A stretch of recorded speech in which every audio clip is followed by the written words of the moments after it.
جلۍ چې پیدا کېږي موږ یې پیدایښت باندې شرمېږو. هغه ته علم و تحصیل نه ورکوو، په 12 کلنۍ باندې هغه خلو خرڅوو یې، حق د غږېدا نه ورکوو. په یو کور کې چې څومره نارینه حق لري ښځه حق نه لري. زما غږ شته خورکئ؟ بله وروره غږ دې راغی. سلامونه. علیکم السلام. انګیزه خور تاسو ته زه ښه راغلاست وایم په دې هیله چې روغه جوړه اوسېږئ. نوم مې درته وکړه چې ډېر ښایسته پښتو نوم مو وه، نو په دې خاطر یو دلیل چې ډېر مې زر نوټس که، او دویمه خبره دا ده چې دا د وطن د یوازې د ځوانانو حق نه جوړېږي چې د وطن په ملي مسایلو باندې وغږېږي، بلکې د وطن په لوڼو باندې، د وطن په خویندو او میندو باندې هم د دوی حق ده چې دوی د وطن په موضوعاتو او په ملي مسایلو باندې وغږېږي. مهرباني وکړئ انګیزه خور. مننه حسیب وروره، ډېر سلامونه تاسو ته او څوک چې د مونږ غږ اوري. واقعا چې ما ډېر انتظار درلود حسیب ورور چې تاسو لایف ته راسم، او ما جیګه کوي ما ډېر وخت ریکویسټونه تاسو ته اچول چې زه د خپل د ښځو غږ پورته کړم. نو خوشبختانه چې نن موفقه شوم او تاسو لایف ته راغلم. حسیب وروره، اول خو زه غواړم تاسو نه تشکري وکړم د تاسو د وطن دوستۍ او با احساسه مبارزې څخه چې په هر حالت کې، او د نور مبارزین چې په هر حالت کې خپل د هېواد د ارزښتونو د ساتلو پاللو لپاره د خپل غږ اوچت کړی دی. موږ ټولې خویندې تاسو په شان ورونه چې ولرو افتخار پرې کوو.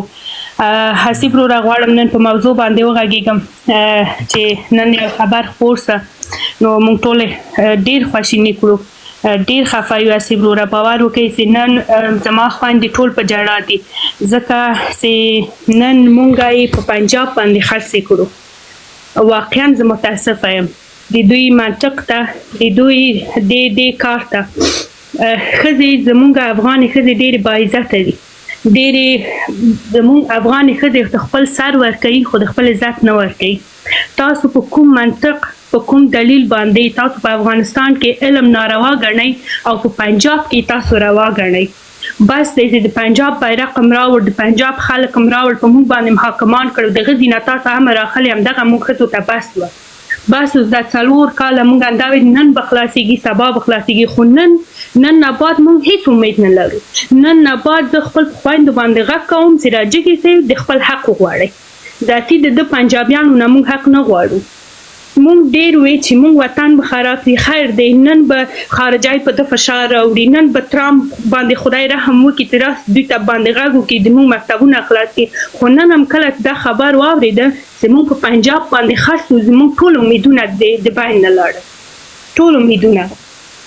تاسو ولې ډارېږئ زموږ د خویندو د علم و تحصیل نه؟ تاسو ولې ډارېږئ؟ په دې باندې حسیب وروره دوی ډارېږي چې هره زما خور چې کله تحصیل کرده سي د خپل اولاد انتحاري نه تربیه کوي، د خپل اولاد د خپل د وطن د خدمت لپاره هغوی تربیه کوي. زه حسیب وروره زه نه پوهېږم دوی کوم شام و فارس فتح کړی چې موږ د افغانانو ښځو په سرو باندې، یعنې زه حیرانه یم. تاسو د ښځو نه ذاتي څه غواړئ؟ تاسو خو راغلي د ما بیچاره ولس، د ما بیچاره وطن هم قبضه کړی ده او د فتح نارې پرې وایئ او موږ ټول هم په غنیمت نیولي یو. زه بښنه غواړم، زه نن ډېره احساساتي یم. باور وکړئ حسیب وروره، نن د سهار نه ما دا خبرې اورېدلې دي، ما ژړلي دي. واقعا کله زما غږ پورته کړه حسیب وروره، زما خپله خورکئ د مکتب نه 10م صنف نه پاتې سوله او هغې د خپل ټول کتابچې او کتابونه ټول وسوځول او ما ته ویډیوګانې راولېږې چې خورې زه ذاتي ځم درنه. هغه کوژده سوه، واده سوله. واقعا ذاتي موږ څومره درد تحمل کوو. دا مفته خبر نه ده حسیب وروره، دوی د وطن بسته او نیم بدن دوی فلج کړی دی. دا عادي خبر نه ده. زه د خپل ورونو نه، د خپل علماو نه، ټول نه زه دا غواړم چې دا ناره پورته کوي. تنها د مونږ ښځې نه، زموږ نارینه هم نن په افغانستان کې دوی مکتبونه خوسي کړي دي، ټولې ناهیله کړي دي. تاسو زه باور وکړئ حسیب وروره، زه ډېره متاسفه یم دوی ته. موږ ذاتي چا ته مخه کړو حسیب وروره، که علماو ته همزو لکه ذاکر نایک په شانتې عالم جګېږي په پاکستان فتوا د جنت ورکوي او دا ذریعه د جنت تللو موږ ته ګڼي، او که موږ طالب ته مخکې کړو که د اسلام نه موږ د تاسو نه علم وغوښته، موږ تاسو ته ضروري په اسلام کې زه حق لرم علم وکړم، تحصیل وکړم، زه جهاد ته لاړه سم، زه ډاکټره سم، زه لمونځ ته لاړه سم، 5 وخته په جماعت ته ښځې تلې په اسلام کې. خو دوی دوی موږ ته د اسلام د نګاه نه دا موږ ته تشریح کې راته وي چې تاسو درې ډوډۍ خوړلی شئ او کالي ښایسته تاسو ته راوړو او بچي در باندې راوړو، همدا د تاسو حق ده، نور تاسو حق نه لرئ. او که د انسانیت د نګاه نه تاسو انسانیت تاسو ته وړاندې کړو چې زه انسان یم، نورو هیوادونو ته وګورئ ښځې کوم حقونه لري، ما ته هماغه حق راکړه، تا ما ته د ډیموکراسي او د ملحد ټاپې په موږ ولګولې. واقعا مونږ متاسفه یو چې مونږ ګل غوندې ځوانان چې نه جګېږي، تحصیل کرده دي، زه د افسوس مقام ده چې تاسو هغه باندې جګېږئ او ټاپې وهئ. تاسو به الله ته څه ځواب ورکوئ؟ تاسو کوم د اسلام ټیکه مونږ ته راوړې؟ ما ته راته ووایه هغه وخت کې زما افتخار وي چې د افغانستان پرېږده تا به ما ته پنجاب فتح کړی وه، بیا به ته زما مشر وې. ورور خو مونږ هغه چا ته وایو حسیب وروره چې خپل په خور باندې ننګه وکړي.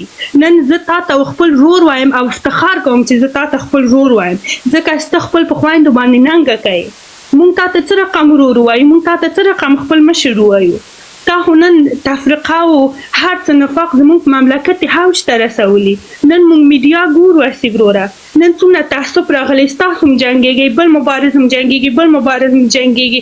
د څه شي لپاره؟ د تاسو په سر. مونږ ټول پښتانه بدنامه یو، د قوم انتحاري په نامه مونږ مشهوره یو، د خلکو ټولې بدې کړنې په همدې باندې پټې سوې چې تاسو راغلی. نن به مونږ څه رقم لاروبر وګټو؟ حسیب وروره نن تاسو جګئ او دا ادعا لري چې مونږ لاروبر ګټو. ای کاش کې مونږ لاروبر ګټلی سوای. لاروبر خو زمونږ وینه ده، لاروبر به مونږ څه رقم وګټو چې مونږ په وطن کې داسې حال ده چې ایلاسه چې دوی دا خبره عادي کړې، نن زمونږ ځینو افغانانو ته هم دا خبره عادي ده. راسئ په اصل موضوع باندې وغږېږئ. قسم دې ذاتي خو مونږ په تنګ یو حسیب وروره، مونږ خپل وطن ته تللی نه سو. مونږ په بیګانه ممالکو کې زمونږ سرنوشت معلوم نه دی. زما د خویندو سرنوشت په افغانستان کې نامعلومه دی، په کورو باندې پرتې دي. په خدای عیاشي فحاشي په جمهوریت کې نه اوس ډېره سوې. زه قسم درته خم خلک هم ټول د دین نه زړه توري کړه. په جمهوریت نه هم مونږ خوشحاله نه وو، خیر دی، خو بیا هم په جمهوریت کې مونږ حق د علم و تحصیل درلوده، مونږ ازادي بیان درلوده، مونږ یو رقم امید درلوده. خیر نن و سبا به دا وطن آبادېږي. حسیب وروره ما 12 کاله په افغانستان کې مکتب ویلی، قسم درته هم چې مونږ به دونه وچه ډوډۍ په بیک کې ایښوده او دونه ګلمچه به م د خپل په بیکو کې ایښوده. مونږ میز چی نه درلوده، چوکیګانې به م نه درلودې، په دونه بېچارهګۍ مونږ مکتب ویلی. زما خویندې به په حجاب کې مکتب ته تللې، هېڅ کومه ستونزه نه وه. مکتبونه د جلکیانو بیل و، د هلکانو بیل و، په دا ټول خلک پوهېږي. نو زه دا وایم دوی ته چې ملا هیبت الله اخندزاده او د تاسو د نور د شاوخوا کې دي، مونږ افغانانې ښځې به خپل حق د هر جابر نه غواړو. په الله قسم چې غواړو، الله به من داسې ذلیله کړي وبه م شرموي. مونږ خو تاسو ته ډېره خپله جولۍ ونیوله چې خیر دی، خیر دی، مونږ ته مکتبونه خلاص کا. په خدای په ټوله نړۍ کې که د افغانستان غوندې تاسو پاکې خویندې ښځې پیدا کړئ. حسیب وروره مونږ افغانانې ښځې په هر وخت کې په افغانستان کې مونږ د هر حکومت تر عنوان لاندې مونږ محکومه یو. دا تاثیر هم په کورو باندې اچولی. حسیب وروره زما ښځه هغه په خوښه چې خاوند د هغه په خوښه دی او که نه د هغه واده کو، بیا د خاوند کور ته چې لاړه سي هغې باندې دونه فشار واچو چې هغه بېچارهګۍ ملا ورکوپه کړو، د کور نه وتی نه سي، د خپل د انتخاب حق نه لري. خو جمهوریت کې دا شان لږ ختمېدل، لږ زما ښځې کورونه وتې وې. دا نن چې تاسو په شفاخانو کې ډاکټران دي د همدغه جمهوریت د برکت نه. وایي زما ځوانان لوړې زده کړې په فساد کې، په همغه فساد کې مونږ لوړې زده کړې وکړې. خیر د جولۍ درته نیسو ذاتي بس کوي ذاتي مونږ د وینو د ماړیو ذاتي خیر دی. خیر دی، الله روی ته وګورئ، د الله روی ته وګوره، ملا هیبت الله خانه د الله روی ته وګوره. زمونږ د ښځې، زمونږ د کونډو، زمونږ د یتیمانو به دعا ماخله. که نه الله پاک هم داسې ذلیله کړي، داسې ذلیله کړي، دا وطن پرېږدي زما ځوانانو ته، پرېږدی چې نن پنجاب کې زمونږ د افغانستان بیرغ ودرېږي. لاروبر خو زما دی، غواړم زه پنجاب هم فتح کړم. زما هره ښځه ملاله ده، دا په خلاصو غوږونو واورئ. نن که مونږ بېوسه نه یو خیر دی، نن حالاتو مونږ بېوسه کړي یو. زمونږ ځوانان شته لکه حسیب او د حسیب په شانتې نور مبارزین دي، او زه نور مبارزین نه هم دا خواهش لرم. حسیب وروره تاسو مه خفه کېږئ، د تاسو کوم مینوال چې دي، زه دا غواړم د تاسو نه چې د حسیب د عکسونو په ځای، ویډیوګانو په ځای د حسیب مفکوره کاپي کړئ.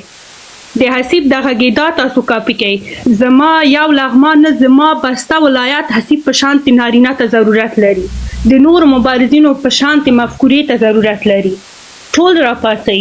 هیڅوک هر نفر د دې ځان نه د ویډیو وکړي د ځان نه د بیان وکړي راجګ دي په دوی باندې او زما هره خور د دې کور نه راوځي او د دوی په ضد باندې دې وجنګېږي. مننه حسیب وروره، مننه چې وخت هم راکړ. زه لږ ډېره احساساتي سوی یم. حسیب وروره څه وکړو د ده وطن غم مونږ نه پرېږدي. بالکل یوه نړۍ مننه خورکئ، ژوندی اوسئ. ډېره زیاته مننه چې راغلی او خپل د زړه خبرې مو موږ سره شریک کړې. یوه نړۍ مننه خور. مننه حسیب وروره، تاسو نه هم ډېره زیاته مننه. ډېره زیاته مننه.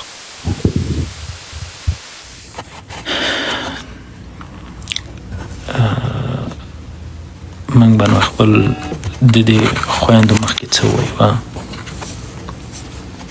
زه خو مجبوري سره داسې لاندې واچو غوږ ونیسو، بل شی خو موږ هسې هم نه لرو د خبرو دپاره.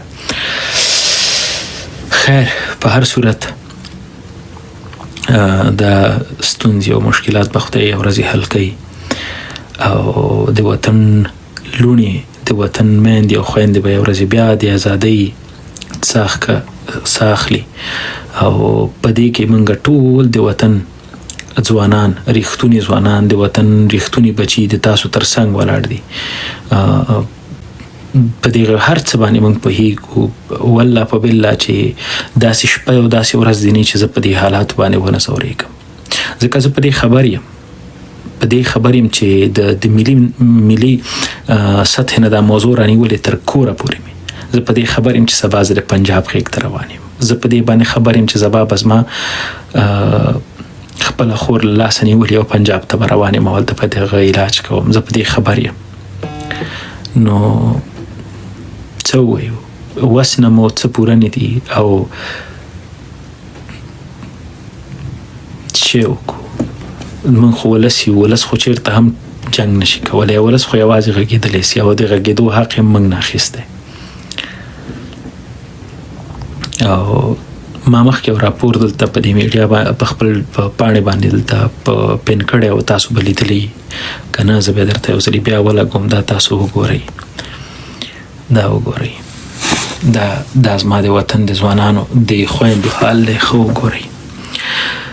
دا د 15 نه تر 49 کاله پورې زموږ د وطن د خویندو د تعلیم سروې ده چې دوی کې څومره تعلیم، څومره لوړې زده کړې، څومره تعلیم دوی کړی. تاسو ورته وګورئ.